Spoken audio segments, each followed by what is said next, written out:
इतिहास परमेश्वर की कहानी है मित्रों। इसमें मनु की बाढ़ के तुरंत बाद भारत में जो हुआ वह दुखद है। उन दिनों भारत श्वेत लोगों का देश हुआ करता था। वे गोरे दिखने वाले आर्य थे। वे मनु के परमेश्वर की पूजा करते थे जो नूह के परमेश्वर यहोवा थे।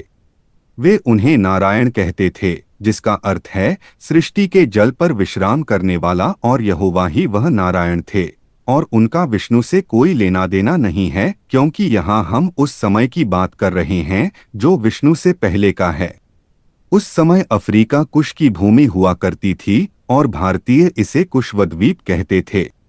बाइबल में कहा गया है कि कुश हाम का पुत्र था, जिसे भारत में कामदेव के नाम से जाना जाता है। इस कुश और उसके अफ्रीकी लोगों ने भारत पर आक्रमण किया। अब कुश यहोवा से नफरत करता था जो नारायण है।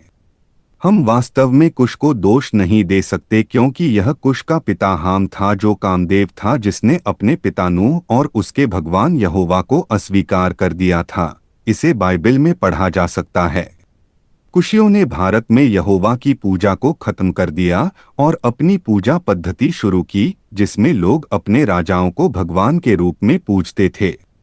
इस बीच भारतीयों के कुछ पुरोहित वर्ग ने अपनी खाल बचाने के लिए अपने आक्रमणकारियों के साथ पूरी तरह से सहयोग किया और नई वास्तविकता से मेल खाने के लिए मूल पवित्र शास्त्रों वेदों को बदल दिया।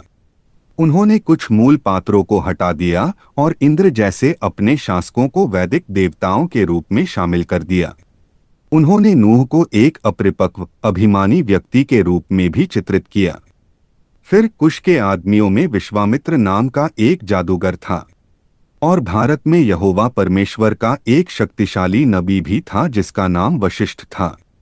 इसलिए उन्होंने इस जादूगर और परमेश्वर के नबी दोनों को आध्यात्मिक सलाहकार कहना शुरू कर दिया।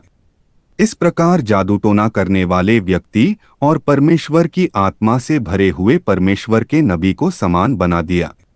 अब आइए उनकी कहानी पर एक नजर डालते हैं।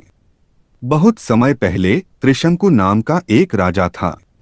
वह सत्यवर्द था, जिसका अर्थ है नूह जो मनु था, और उनके पुत्र धर्मी राजा हरिश्चंद्र थे, जिसका अर्थ है कि उनके पुत्र शेम थे जो राजा भरत थे।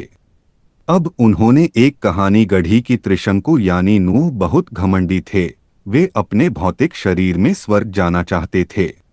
इसलिए उन्होंने पैगंबर वशिष्ठ से संपर्क किया और आग्रह किया कि वे स्वर्ग जाने के लिए एक महान यज्ञ आयोजित करें। अब एक मिनट रुकिए। क्या आपको लगता है कि कोई व्यक्ति यज्ञ करके किसी को स्वर्ग भेज सकता है? हालांकि यह वह तरीका है जिससे बुत परस्ती बिना सोचे समझे दिमाग में विचार डालती है।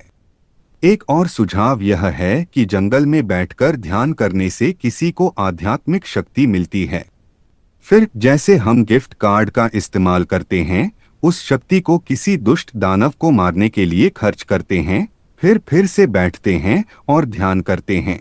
शायद इंद्र या कोई और किसी दिन प्रकट होगा और आपकी शक्तियों को एक बार फिर से बढ़ा देगा।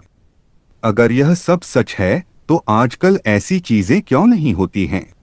अपनी सारी शिक्षा के बावजूद कोई भी इन सभी कथाओं पर सवाल नहीं उठाता। खैर, अपनी कहानी पर वापस आते हुए वशिष्ठ ने त्रिशंकु को स्वर्ग भेजने से मना कर दिया। इसलिए त्रिशंकु जादूगर विश्वामित्र के पास गए।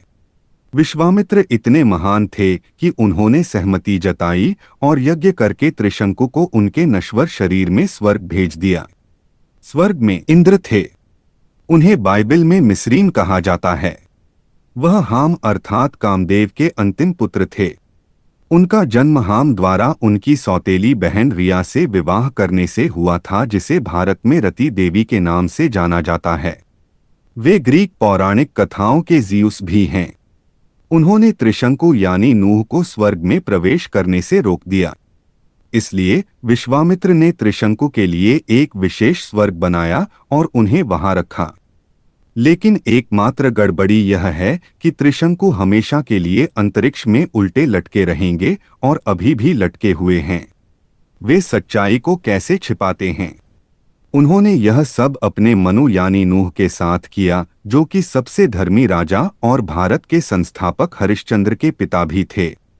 यह सब उनके आक्रमणकारियों प्राचीन कुशियों के डर से किया गया। देखने के लिए धन्यवाद।